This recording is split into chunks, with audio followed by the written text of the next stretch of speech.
I told him, like, told my husband, I done tried everything under the sun to get rid of this hair. I feel like I need to put together something. I'm gonna do some research because this is not working for me. At least something that'll give me longer effects of like just not dealing with the hair at all, right?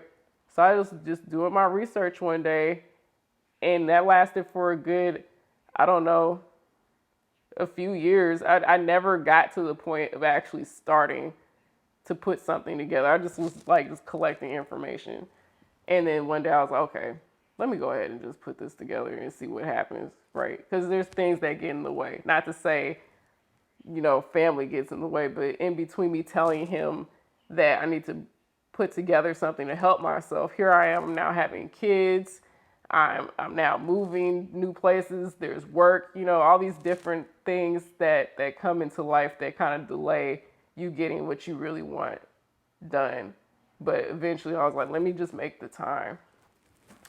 And surprising enough, after way back when I was told that maybe I couldn't have any kids, I ended up having two. Like, look, don't believe these doctors. You can have some kids, okay? It might be like an obstacle trying to get that going, but it can happen. It could work. And a matter of fact, going back on confirming if I had PCOS, I finally got that confirmation with my first ultrasound when I was pregnant. They saw a whole bunch of cysts all over the place when I was pregnant, right? I'm just like, oh, so that's confirmation. Maybe that's why I have all this facial hair going on.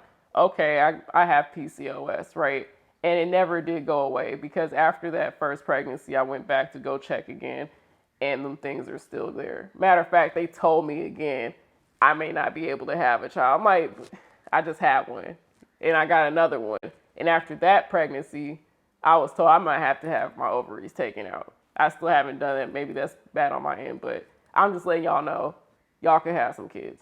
Doing my research and buying up all these ingredients from all over the place and just mixing up and matching up and seeing what could go together and what can't and how would I want this to be used for myself. I finally came up with something over like after like a year and a half of actually trying to start something. And I used it for a little bit and then I couldn't use it for a little bit because I was pregnant. And I was like, okay, let me wait because I can't really deal with these smells, right?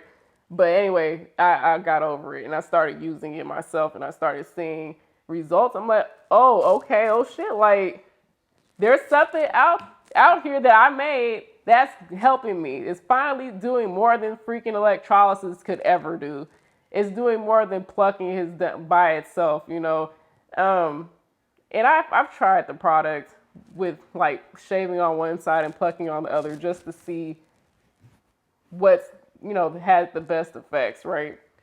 And I was like, okay, plucking is best. At this point, I done made a hair inhibitor. So I was just using it for myself.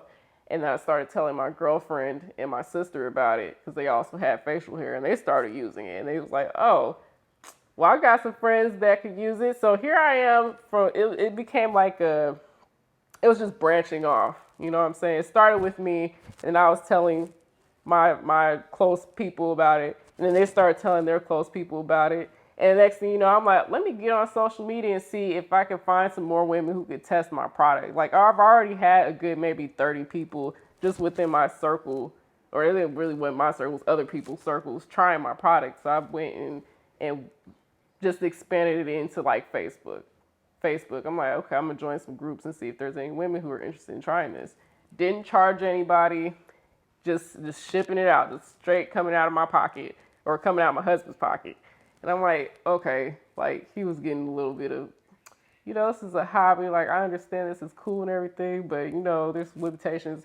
I'm like, I'm gonna figure it out. So soon as enough, I started getting like birthday money and selling little things here and there and just collecting money to be able to make more of whatever I had and just shipping it out. And I started recording and documenting people's progress. I'm like, I might as well just start selling this because at this point, I'm not making any money. I I'm just helping people from the goodness of my heart, but I cannot keep doing this. Like, but this, I think, should be known. Here is a solution for you to use something that could help, or at least give you some kind of relief from what you've been dealing with on a daily basis, right? So I was excited. In some way, I was scared too. I was like, well, what if people think I'm a fraud? You know, what if people feel like I'm out here trying to scam?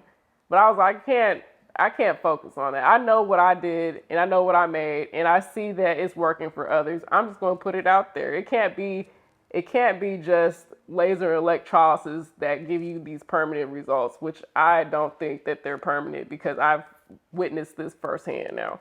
But I was excited to create my website and my Facebook group. I'm finally doing something that helps others, that has helped myself. Like, to be able to finally see a difference and not have to freaking be shaving and plucking all the time, and my skin's coming back to life. And I'm like, where was this back in high school? And why isn't it that there isn't anything really out here for women of color to use? So I think I put my brand towards helping women of color, because you see things for everybody else, but where is it for the Black and brown women?